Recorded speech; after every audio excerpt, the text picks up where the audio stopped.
వచ్చి ఉండవచ్చును, బాధతో వచ్చి ఉండవచ్చును, కన్నీళ్లతో వచ్చి ఉండవచ్చును.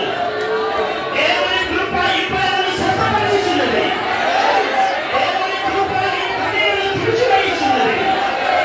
దేవుని కృప సముద్రంలో ఇప్పుడే బాప్తిసం పొందుము.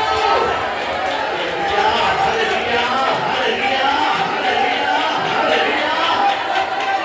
యేసయ్యను నింపుచున్నాడు, యేసయ్యను నింపుచున్నాడు, నిన్ను అభిషేకించుచున్నాడు, కృప సముద్రంలో బాప్తిసం ఇచ్చుచున్నాడు. స్తోత్రం, స్తోత్రం.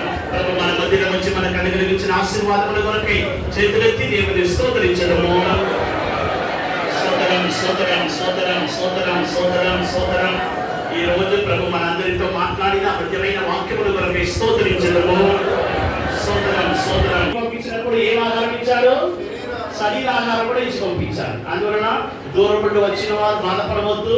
ఇంకా రాత్రి పోయి మనం అనుకోవాలంటే కష్టమవుతుంది అనుకోవద్దు. అందరూ సాయంకాలం పూటానికి రండి, వాక్యం వినండి, సత్యం తెలుసుకోండి, భోజనం చేసి వెళ్ళండి. హల్లెలూయా.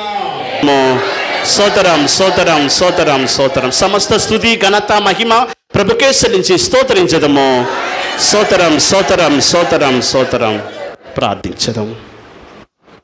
పరిశుద్ధుడా, జీవాధిపతి, నీకు స్తోత్రం చెల్లిస్తున్నాం తండ్రి.